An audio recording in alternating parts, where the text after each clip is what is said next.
Oi, pessoal. Vamos começar a nossa aula sobre políticas de desenvolvimento da ciência e da tecnologia no século XX e suas repercussões no ensino de ciências no Brasil e no mundo.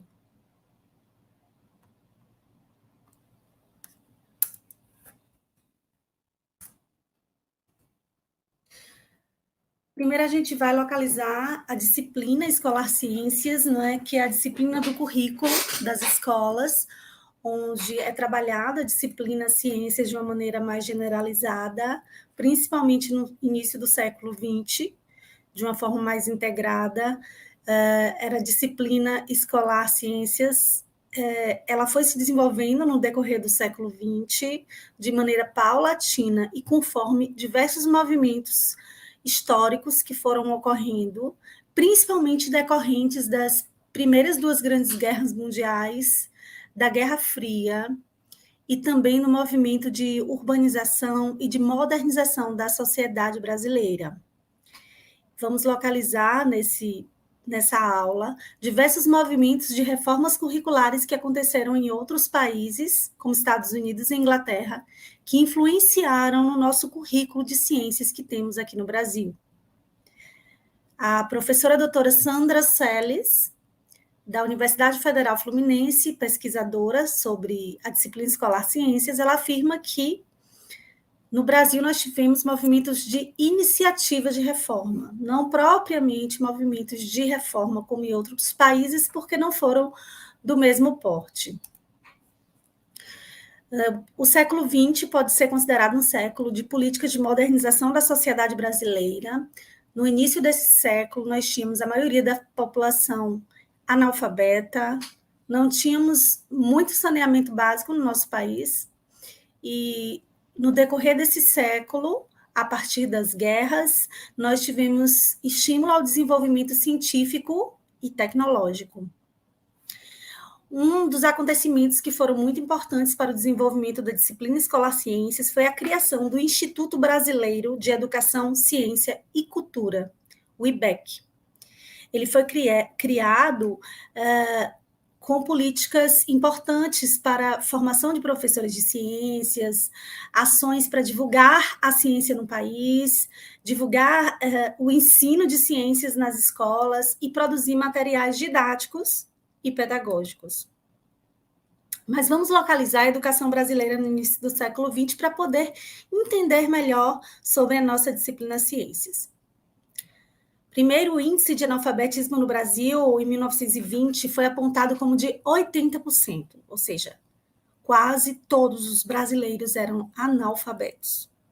Não haviam escolas suficientes para a quantidade de pessoas que estavam povoando o nosso país. E as políticas de modernização da sociedade, os processos de urbanização crescentes, fizeram com que essas pessoas se deslocassem para as cidades e necessitassem dessas escolas que não eram suficientes. Temos que considerar que as transformações sociais ocorridas após a Primeira Guerra Mundial motivaram a disseminação de escolas no país, né? Mas motivaram de forma desigual.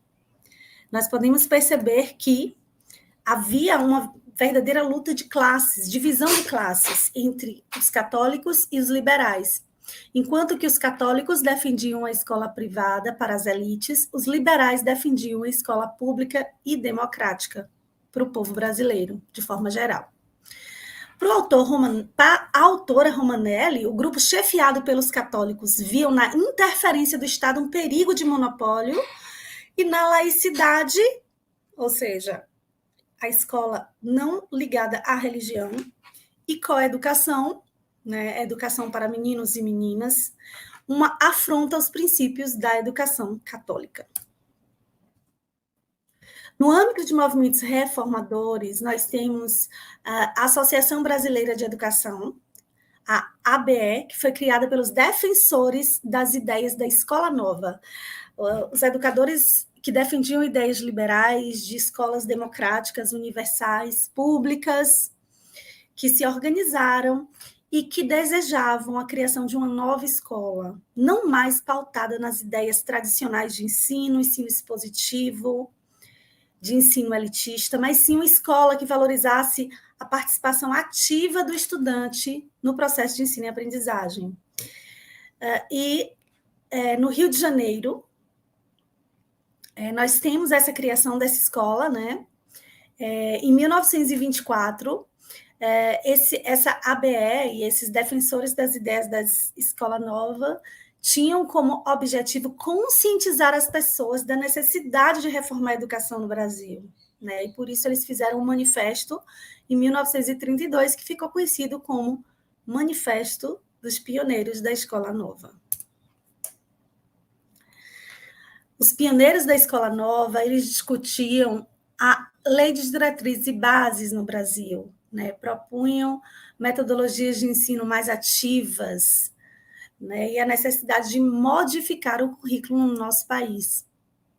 As décadas de 1930 e 1940 foram muito importantes para a educação brasileira, porque foram marcadas pelas reformas educacionais promovidas pelos ministros Francisco Campos, na década de 30, e Gustavo Capanema, na década de 40. Foram esses ministros que organizaram a educação brasileira, tanto em termos de currículo, quanto em termos de funcionamento das escolas, escolas seriadas, escolas divididas, organizadas, turmas organizadas por níveis, né, por idade. O Manifesto dos Pioneiros da Escola Nova, em 1932, acabou culminando na criação do Estatuto das Universidades Brasileiras, né, e da reforma da educação básica promovida pelo ministro da Educação e Saúde, Francisco Campos. Foi nessa década de 1930 que foram criadas as primeiras universidades no país.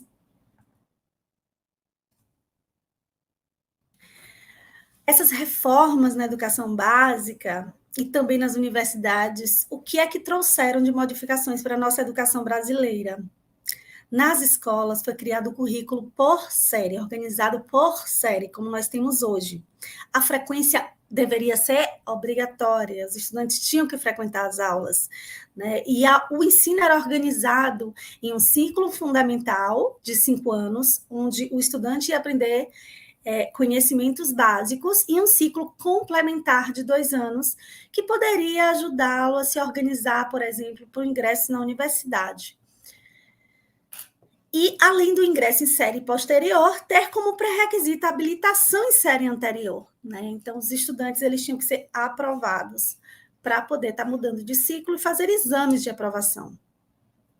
No primeiro ciclo, fundamental de 2 anos, de 5 anos, desculpe, nós tínhamos as disciplinas Ciências Físicas e Naturais, que é a nossa disciplina Ciências, e uma especialização em 3 anos, que poderia ser em Física, Química e História Natural. A gente tinha essas disciplinas que poderiam contemplar os estudos posteriores, né, que eram feitos no segundo ciclo complementar.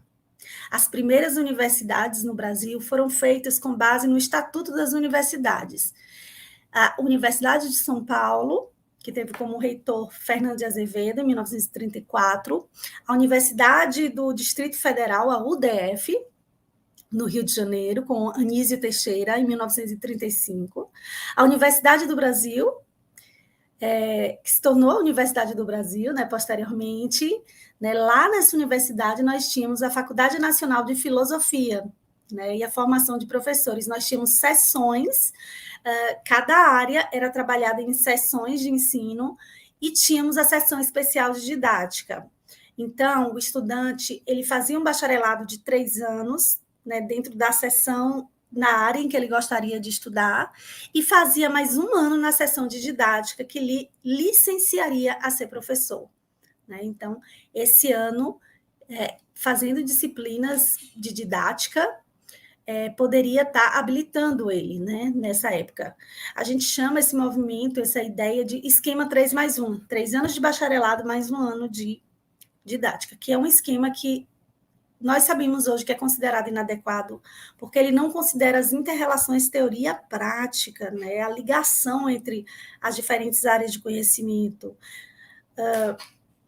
Nesse período, no início do século XX, né, foi cada vez mais aumentando a demanda pela formação de professores, foi aumentando a quantidade de escolas, pela quantidade de estudantes que tínhamos, a necessidade das pessoas se educarem, e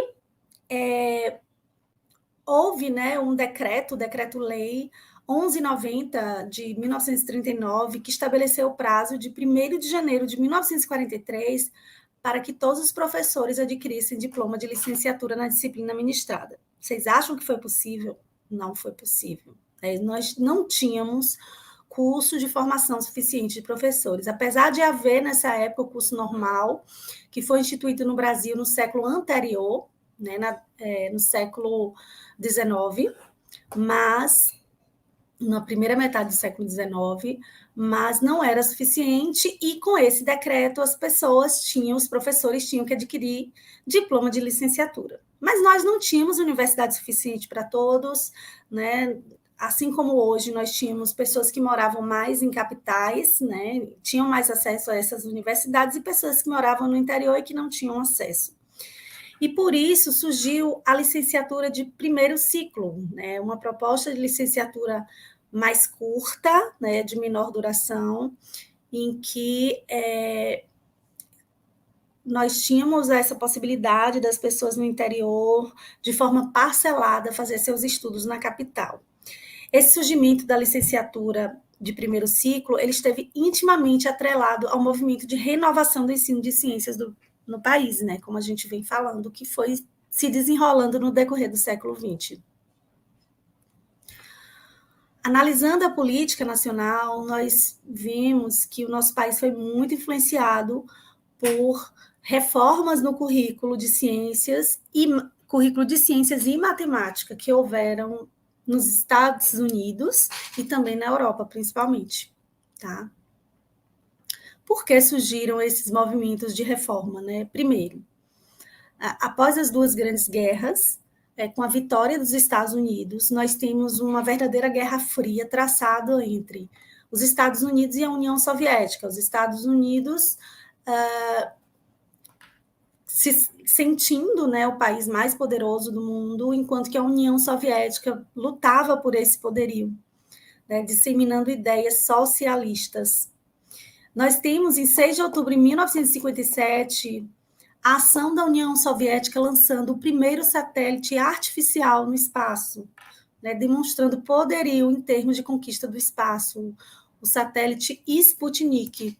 E isso fez com que os Estados Unidos prontamente se movimentasse, criasse a NASA, a National Aeronautics and Space Administration, para impulsionar o desenvolvimento de tecnologias que pudessem suplantar esse poderio da União Soviética em estar lançando o primeiro satélite. Logo depois, os Estados Unidos, um ano depois, lançaram também o seu primeiro satélite artificial, né? Mas esse acontecimento dos Estados Unidos terem lançado o primeiro satélite artificial no espaço fez com que houve uma verdadeira corrida pelo desenvolvimento da ciência e da tecnologia, tanto nos Estados Unidos quanto em outros países, como países da Europa. Então, no primeiro momento, os Estados Unidos convocaram grandes especialistas, grandes doutores nas diversas áreas das ciências, né? Química, física, biologia e também matemática, e que esses especialistas criassem grandes projetos curriculares que pudessem fomentar o desenvolvimento do ensino de ciência nas escolas e incentivar os estudantes a serem pequenos cientistas, né? Futuros cientistas. Bom, e aí alguns desses projetos foram, por exemplo, o BSCS, né? A gente tem nosso autor Atticus Chassot, que diz que era uma sopa de letras, né? A Miriam Krasiuski também, porque esses movimentos, esses projetos eram conhecidos pelas suas abreviaturas, né? Então, o Biology Science Study Committee, BSCS, foi um dos movimentos mais conhecidos na área de biologia, que promoveu livros didáticos voltados para o ensino de ciências que disseminasse mais conteúdos científicos, né? Ensino de ciências que não fosse mais voltado para formação cidadã, ou formação integral do indivíduo, não, mas ensino de ciências que fosse voltado para a formação científica dos estudantes, para formar pequenos cientistas mesmo. Então, nós temos também o PSSC, da Física, o Physical Science Study Committee, que foi o projeto voltado para um dos projetos voltados para o desenvolvimento da física, mas nós também temos o projeto Harvard, né, o Harvard Physics Project, HPP, que foi um outro projeto muito famoso. Na matemática, nós temos o SGMS, o Science Group Mathematics Study, né, que foi o grupo e o projeto voltado para as reformas curriculares no ensino de matemática. E na química, nós temos 3 que foram muito, muito conhecidos: Chemical Bound Approach, CBA, o CHEMS, Chemical Education's Material Study, e o projeto Nutfield, de química. Bom, enquanto que nos Estados Unidos a gente estava com esse grande movimento de reforma curricular nas escolas, produzindo livros em que inspirassem os professores e estudantes a realizar experimentos na sala de aula, utilizando o método científico, né, que valorizassem a formação de pequenos cientistas. No Brasil não foi diferente no sentido de valorizar a ciência, né, mas nós podemos identificar iniciativas de reforma. A criação do IBEC, do Instituto Brasileiro de Educação, Ciência e Cultura, em 1950, como eu coloquei já, foi uma ação muito importante no nosso país, tanto voltada para a formação de professores, quanto para divulgação científica e elaboração de materiais didáticos, né? A Unesco conseguiu formar essa seção científica, a seção científica do IBEC no nosso país, com recursos de agências internacionais, recursos financeiros das fundações Rockefeller, Fundação Ford, da Agência Pan-Americana e da Agência Norte-Americana para o Desenvolvimento Internacional, a USAID. Essa agência, USAID, ela foi criada pelos Estados Unidos para promover o desenvolvimento de países que apoiaram os Estados Unidos na guerra, né, na Segunda Grande Guerra. E, além do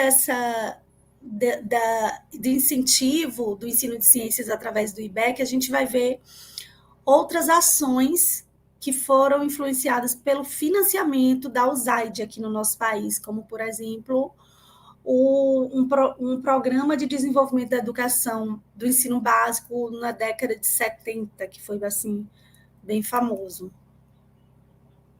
No nosso país, a gente teve um projeto de iniciação à ciência, né, voltado para a produção de materiais didáticos, livros, guias didáticos para professores, né, no mesmo sentido que nos Estados Unidos, voltados para influenciar um ensino de ciências mais experimental, onde os estudantes na sala de aula deveriam usar o método científico para aprender ciências. Então, o foco, ao invés de ser a transmissão do conhecimento para o professor, estava na realização dos experimentos e das atividades pelo estudante. Então, o foco passou a ser no estudante, né?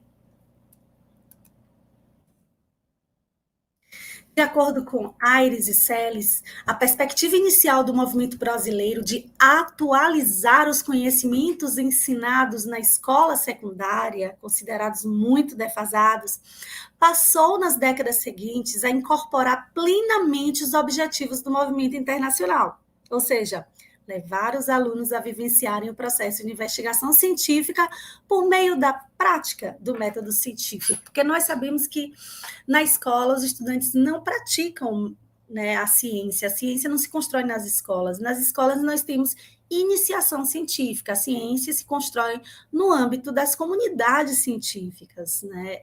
É no âmbito dessas comunidades que se produzem os conhecimentos científicos.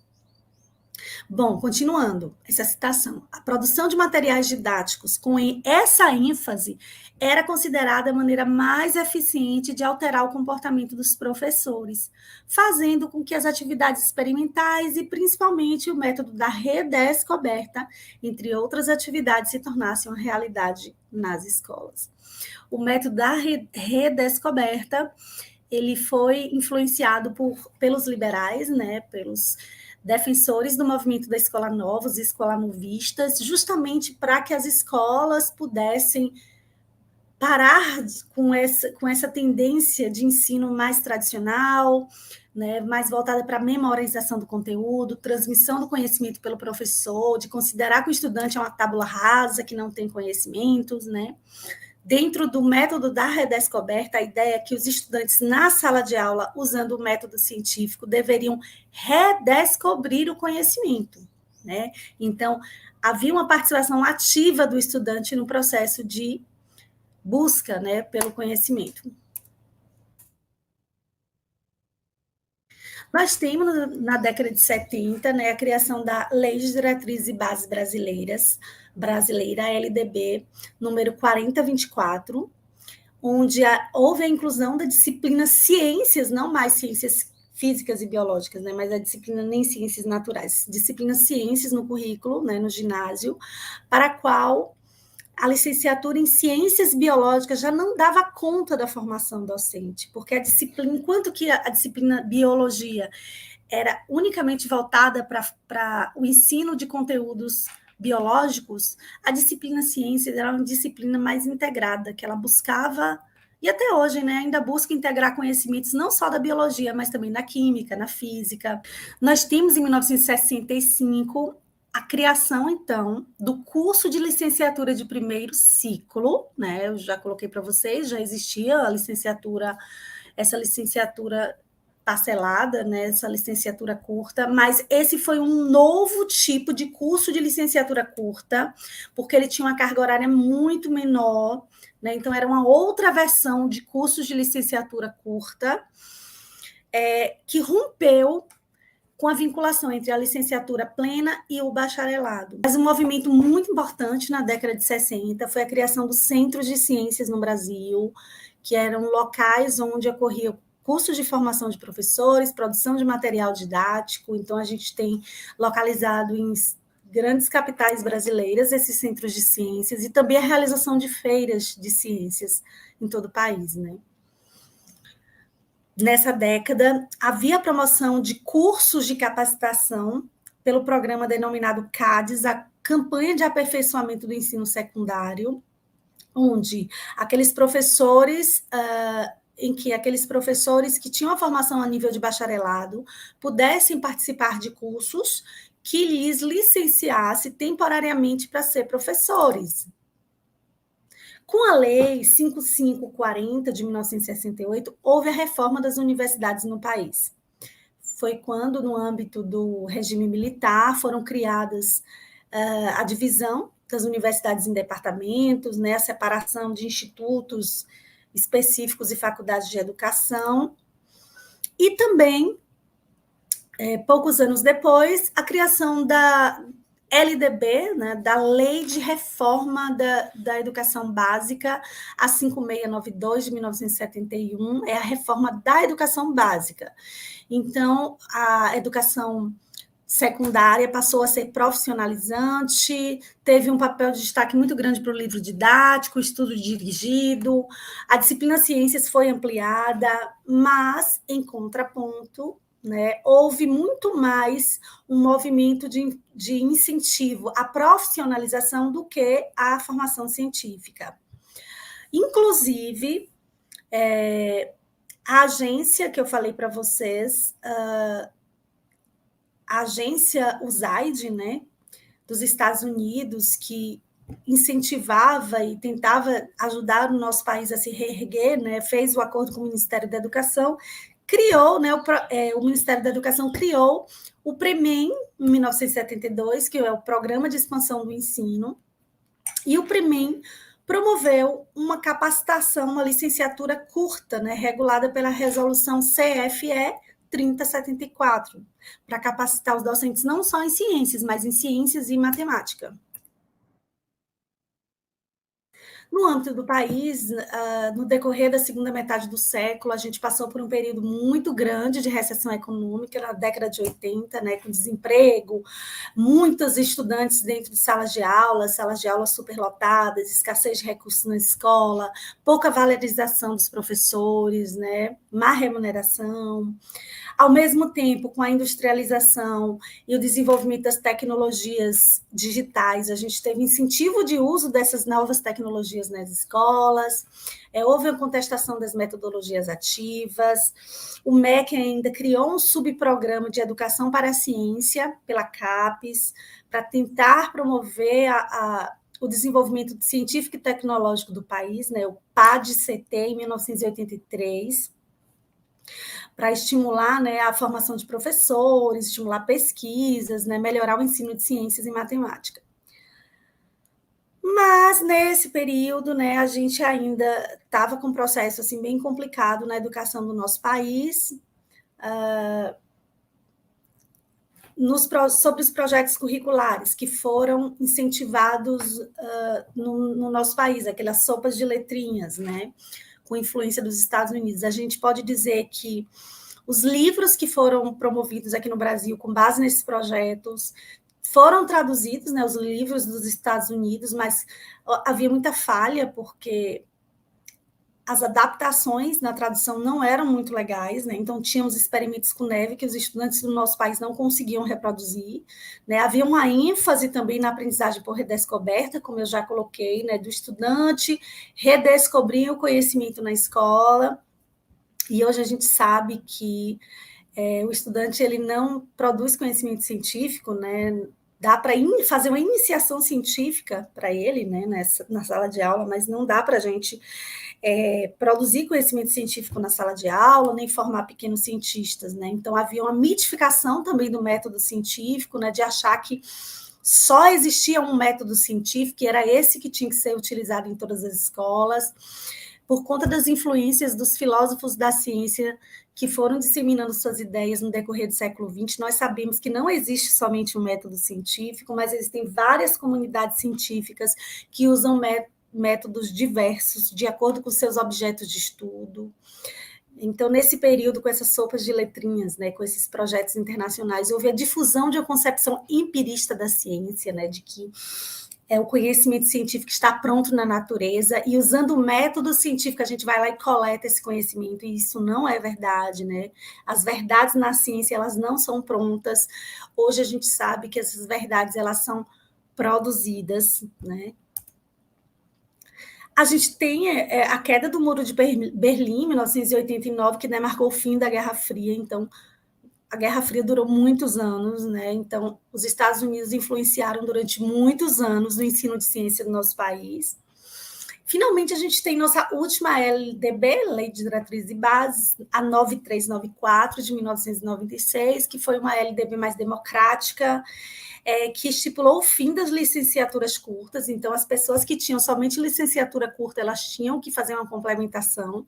Hoje, a gente só tem licenciaturas plenas, né? Então, de uma certa maneira, há uma valorização da formação dos professores.